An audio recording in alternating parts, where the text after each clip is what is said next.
Oh yeah, it's going down. Welcome to the Daily Canon, and it's a pleasure, privilege, and an honor to be in the presence of a superhero, a real-life superhero. I mean, this man is an actor, a dancer, a recording artist, a martial artist, so many different things. It's an honor to sit down with Walter Emanuel Jones. What's good, Walt? What's up, Nick Cannon in the building? Yo, man, it's not often one gets to sit with his childhood hero. Wow. For so many reasons. Obviously, a huge fan of the Power Rangers, but just a huge fan of your hustle. So we're going to dive in and get into all of that today. But, man, I got the elephant in the room, man.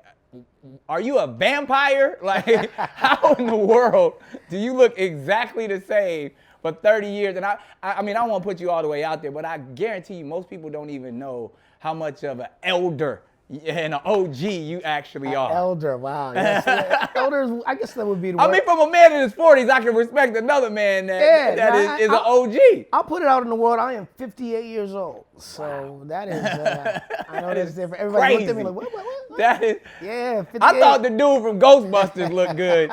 He looks fucking amazing. Thank you, brother. Thank you. You know what? People ask me how I look so young, and I used to say it's cocoa butter and positivity. You know, cocoa butter for the skin, positivity for your life. But now, really, when I think about it, I think it's because of dancing. I dance salsa, bachata, kizomba, zouk, partner dancing. I probably dance 2-3 nights a week, and just that, it feeds my heart happiness. You know, so it keeps my body mobile. So man. I don't know, that might be it. Whatever you doing, it's amazing. I've actually been in a couple of little salsa clubs. What you see, you do your thing. The ladies be on them. They be all over because they probably think you're 25. And that's all right. That's all right. I ain't got no problem. Man, that's so. I mean, a lot of people don't know your background. So, man, I would love to tell the origin story of the superhero, man. Okay. Detroit, west side of Detroit, Michigan, right? D-town, baby. Let's go. Yes, west side of Detroit. And that's the thing, too, as somebody who came up in this game as a youngster and on television, people often have perception of us that we don't come from it. Right. We were born with silver spoons in our mouth, and then you know, people grown up with you, and you play a nice guy on television, so they automatically think that you're this whitewashed individual that knows nothing about struggle, knows nothing about the actual grind, but you come from it. You and grew up in it. Was a grown man. Born and raised in it. Yeah. Tell me about it. Single family household. My mom and dad divorced when I was 4. So I was the man of the house since the age of 4. Had an incident in where I lost my finger. So I lost my finger on my left hand. Wow. I found a gun in the house. Thought it was a toy. It was a Derringer. And was playing with it. My sister actually found it. And was like, look, we found a gun. And we thought it was a cap gun. She was trying to shoot me. And I was like, let me see it. I'll fix it, because it wouldn't go off. The safety was on. So I finally took it from her. She was like, Mom, Walter took the gun from me.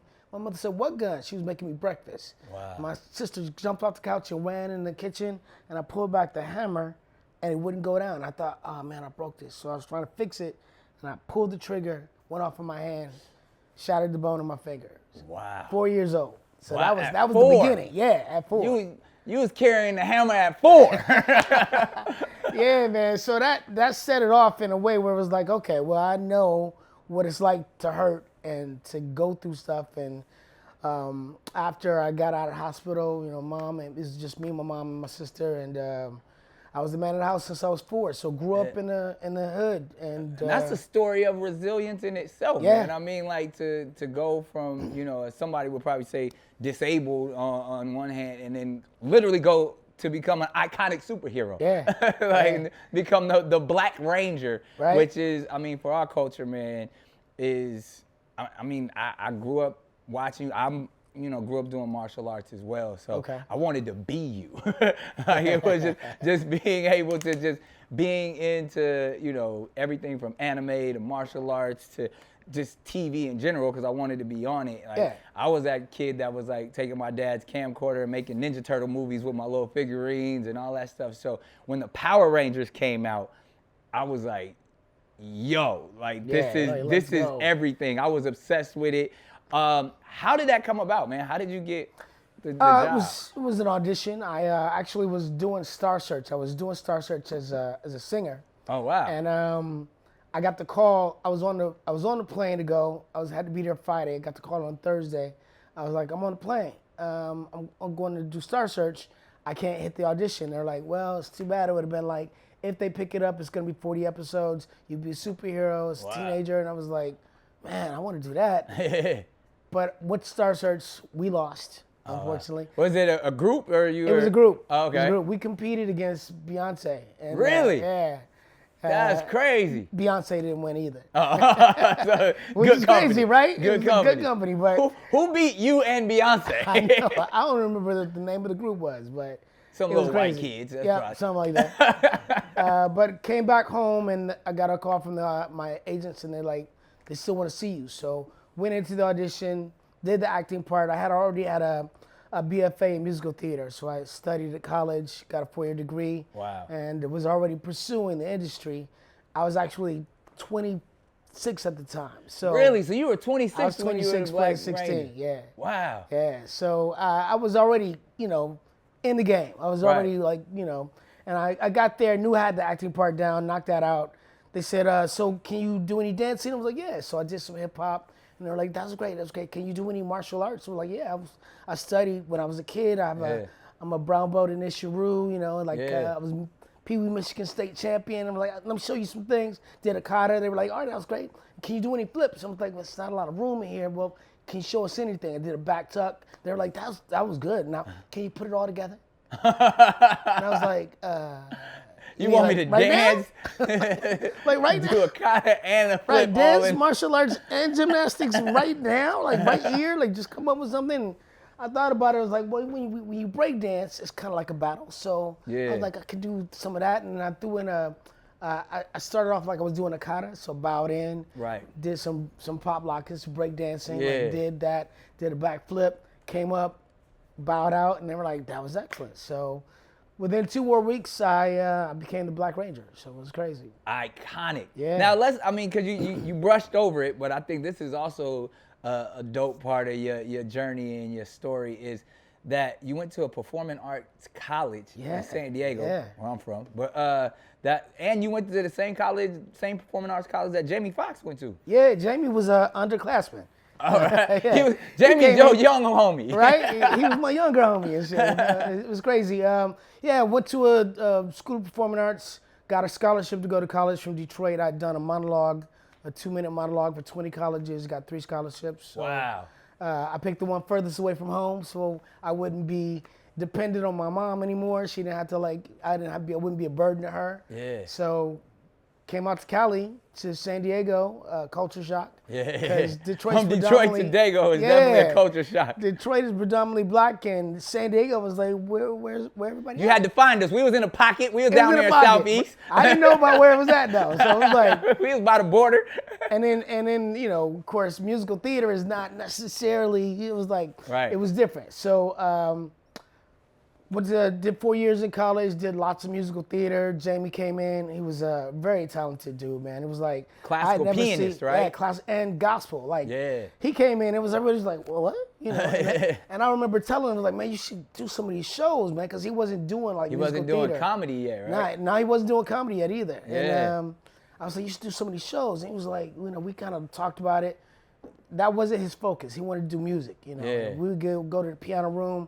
He'd be playing. Everybody would come in there. We'd be singing harmonies, and That's it was dope. It was a lot. It was a really good time. And then he started doing comedy. We did. We were roommates for a summer. Really? You and Jamie Foxx were roommates? Yeah, me, Jamie. I know y'all had all the bitches. Jonathan. We were having a good time. We would go to the club and turn the club up, and we were like, hey, getting our dance on. Right. It was a party. So good times. Then graduated college, went on cruise ships for 3 years, worked for Princess As an Cruise entertainer on Lines. cruise ships? Yeah, I was singer, dancer, actor, and Wow, I know that had to be a assistant hustle. cruise director. It was, it was fun. It was like, for me, I loved it because it was like, I'm a people person anyway. Yeah. But just getting to travel the world and go to these different places, do all these tours. I did like helicopter tours on the glaciers in Alaska. Wow. I learned to scuba dive on the Great Barrier Reef. I got to do all these incredible things. Living like life. biplanes to remote places and just adventures I never even thought I would experience. Yeah. Especially coming from Detroit, not Right. having anything. So I was loving that, and then I decided to get off ships and give LA a chance. Yeah. I thought, I'm going to give it 3 years. I'm going to give it 3 years. If it doesn't do what I wanted to do, then I'm going to come back to ships, become a cruise director, and just run entertainment out here. Yeah. And booked Power Rangers. And so that was the beginning. Yeah. And can we talk about the phenomenon of Power Rangers? Because I remember from a kid, and it was everything. It was everywhere. Did you think it was going to happen and get as big? And then tell me that journey of like from shooting it to, all right, now we're superstars. Well, we did the pilot. And like just because I've seen some documentaries and stuff, they took old footage from like Japanese television, right? And it kind of resembled like Voltron or whatever. It did. I remember Ultraman or Voltron. And then you guys wrote storylines around that footage. Is that how it worked? So what it was the Power Rangers was called Sentai. Okay.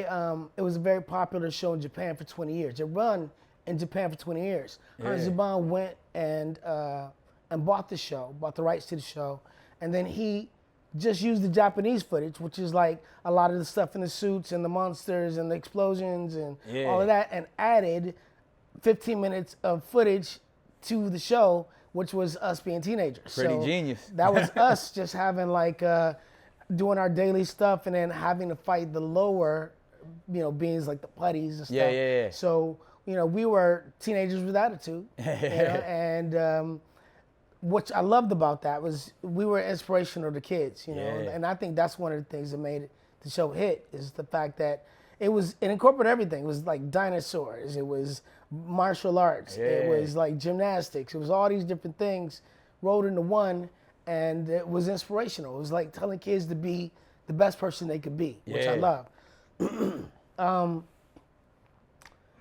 It was so we went from Japanese show to our show, and we were the #1 hit show within the first week. It was like they first week. The first week of the show. Well, because it was like a syndicated show. It wasn't on a necessary it was a specific Fox network, Kids. right? It was Fox it was on Fox. Yeah, Fox Kids, Monday through Friday. I just felt like I seen it on like every channel. Like it came on in the morning, came on after school. Yeah, it did. It came on in the morning, came on after school. Eventually, it was on Saturday because it was a hit. Like we came on. We took over the place of G.I. Joe. I think. Oh, wow. Which was the #1 show at that time. Then we became this #1 show. Yeah. And I remember the owners coming down, the producers coming down going, "Congratulations, guys, you're the #1 hit show in the world." And we're like, wow. In the world? Did you say the world? I'm like, we ain't getting paid like the world. This is like, I'm like, we getting paid like, it's crazy. Like kids TV. It was a non-union show. So I remember when we signed the contract, it was like, this contract is not good. But they said, if you take it to your agent or your lawyer and you want to change anything, we'll fire you or hire somebody else. So. Oh, wow. It was like, I know. I was like, well, I thought you said we'll change it and we'll make some adjustments. No, you want to change it, we're going to fire you. Yeah, it was like, that's the way they're coming at it. So do you take this 40 episodes and experience, or do you walk away from it? So when I signed the contract, I was like, all right, I'm in for 40 episodes. Let's see what happens. And I didn't know what it was going to do. And then it hit, and next thing you know, it was like, well, here's the story. Before the show even came out, about 2 weeks before the show came out, I was walking down the beach with my cousin. And we're walking down Venice Beach, and these kids run up on me, and they're like, "Hey, you're the Black Ranger." I'm like, yeah, but how do you know that show's not even out yet? They're like, "I just bought your toy, and your face is on the box." Wow. I was like, "My toy?" "Yeah, you got an action figure." I was like, "I got an action figure?" "Yeah, your face is on the box." I look at my cousin, I go, I got an action figure, my face is on the box. He's like, "You got an action figure, your face is on the box." And I'm like, wow. So now I'm like bouncing down Venice Beach because I still don't know what it looks like. Right. We had taken pictures or whatever. I didn't know what they were going to do it for. And man, they came out with just Power Ranger, everything. All kinds of merchandise. I mean, everything. Yeah. I'm still finding things to this day that I've never seen. Like, somebody showed me a comic book yesterday. I was like, I've never even seen this. This is crazy. That's crazy. Yeah. So did the impact that it had and still has to this day to like even young black kids, man. Yeah. Did you ever, or when did you realize how big it was, because you were literally our only black superhero for I was the first black superhero on live action TV. Wow. Yeah. Like that, like I said, I was a product of just saying, man, if he can do it, I can do it. Right. Representation matters. And I don't think I really understood it completely. I mean, I was hyped with the fact that I was famous, and I knew in the black community or communities of color that they were proud of me. I knew that because I was meeting kids and they were like, hey, what's up, little man? And they were like excited. That was cool. But it wasn't until like 2014 or 2012, I started doing Comic-Cons. Oh, I was about to say, and all those kids were grown now. Now these kids are like 20, 25, and now they got stories. Because before y'all didn't talk, y'all were just like excited, you know? Y'all were like, hide behind your mom, you know? But now they were coming up to me with conversations like, hey man, so I'm a Marine, and I'm a Marine because I wanted to be like you. And I'm like, wow, that's wow. Or I own 3 karate schools, man, and you know, it's because I wanted to be like you. I started doing martial arts, and now this is what I do. I teach kids how to, and I'm like, wow, that's cool. Or I've heard stories, some heartbreaking, like people saying I was homeless and I didn't have, I was a kid, I was homeless, I was living on the streets, but the only one thing that kept me going was every day I would stop by a shop and watch the Power Rangers, and that kept me going. I'm like, wow. And there was a kid that told me, he said, he was a martial arts instructor. He said, I had brittle bone disease when I was a kid, and I wanted to do martial arts, like I wanted to be like a Power Ranger, but they couldn't let me do it because I would break bones. And so I couldn't fight anybody, but I kept saying I wanted to do it. My mom finally put me in a school, and the teacher taught me katas. So I didn't fight or anything. I would just do katas, but it built muscles around my bones, and now I'm a karate instructor and I own a school. And I'm like, that's crazy. Story. So many stories of inspiration, and the show is in 40 countries. So these are stories that I've heard all around the world. All over the world. Yeah, I mean, like even last year alone doing Comic-Cons, I went to Peru, I went to London, to Liverpool, to Colombia, and to I want to say Ecuador, but it wasn't Ecuador. It was somewhere else. Anyway. Yeah. But I was bouncing around, you know. That's dope. And you still get to travel the world. There's love everywhere, bro. So it's amazing. That's beautiful. It's an honor. On the other side, the flip side of it, I got to ask you this, because as a kid who grew up doing martial arts, and walking through the projects in my little gi, I was a target. You know martial arts, huh? Let's see what you're going to do. Yeah, like if you walking through the hood in a karate uniform, you better know your shit, because they going to try you. They going to try to whoop your ass just so they can say they beat up the karate man. So I have to ask you, being in this industry, I mean, and you're the Black Ranger, like, has anybody ever, like, tried to test you or try you just because of that, just for the clout? You know what? I mean, I think you ever have to whoop somebody in Hollywood's ass? Right. People have joked around. You whooped Jamie Foxx ass. he drank all the milk. You had to fuck him up. Like, give me the milk, nigga. It's all love. I mean, because I know that was like my worst. I used to like want to change before I had to walk home or like get a big coat. So, but you was walking around in the gi. Yeah. So yeah, I mean that happened to me when I was a kid, but not as a Power Ranger because I don't walk around in a costume. So. Right. But they know that's the Black Ranger. You be in the Black Ranger. But people do that. But there's so much love that it worked. The way it works is if anybody were to try to bother me, there's so many other people around going, you ain't messing with him. Right. You know, so it's love. I mean, I've had people go, hey. I'm like, and I'm a martial artist. I'm a black belt, Aikido, brown belt, Ishiru. I studied lots of different things. I can handle myself, you know, but not really been tested like that. But that's the thing about, when you're a martial artist, you know what you know, so you exactly. never really have to use it unless somebody just being ignorant. I've had moments where I had to defend myself. That's really? Yeah. I mean, I've had a couple of scraps, Who out there got their ass whooped by the Black Ranger? Somebody didn't know better. They didn't know better. But and sometimes you win, sometimes you lose. It just depends on the situation. The thing is as a martial artist, I don't want to fight. Yeah. I'm like, if you're gonna strike me, or if you're gonna try to strike me, usually what's happened is somebody tried to strike me. I evaded it, and I put him in a position. It was like, all right, look, I warned you, and now you know I can get you, so I'm gonna let you go. If you do it again, I'm gonna hurt you. Right. And then they walk away, like, whatever, man. You know, that's usually been the situation. But putty ass niggas. There've been some other things. Exactly, right?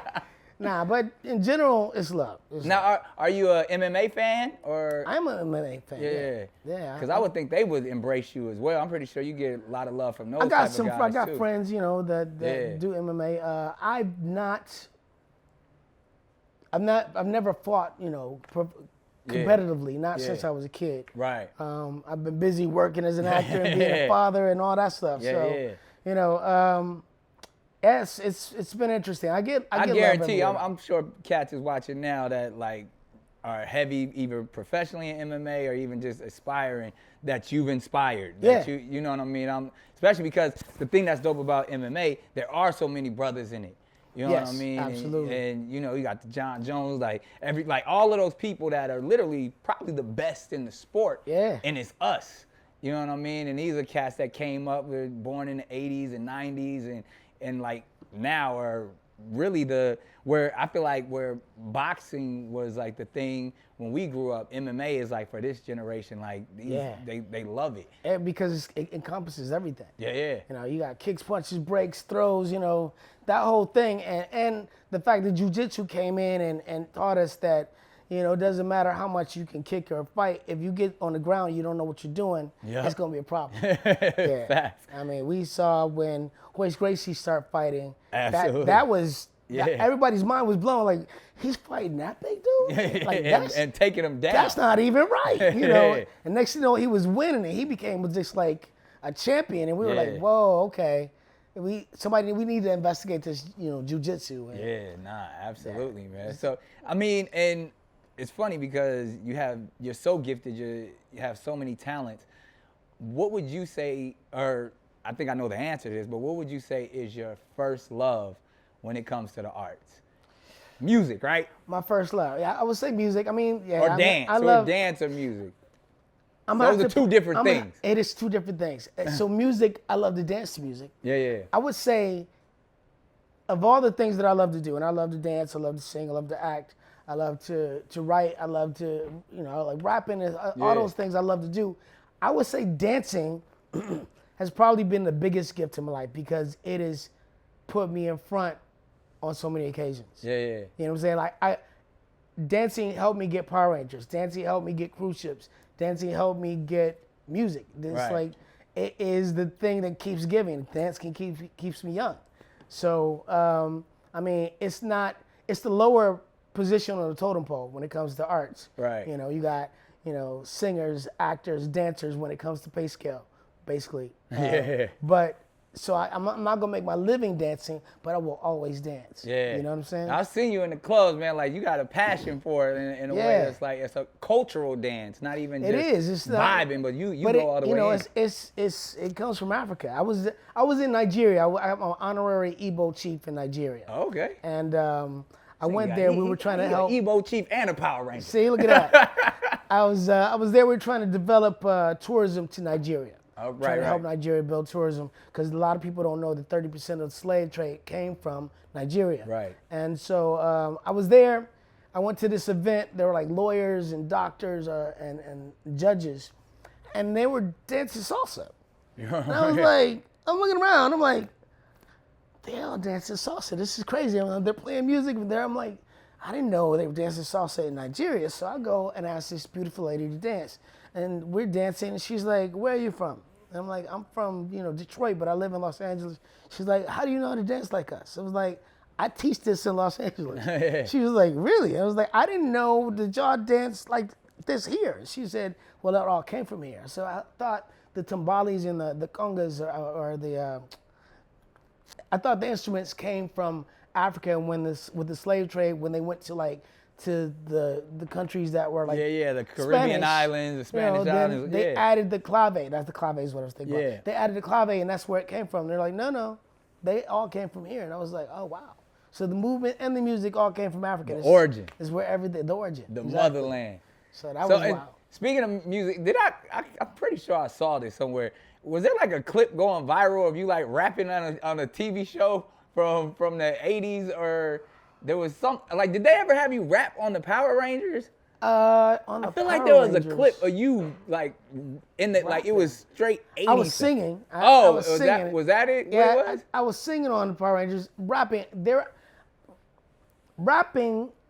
I did a kid show. It's the worst kid show. The worst. Yeah, animated. I think that's what I saw. Yeah. I did. It was called. What was it called? Oh my gosh!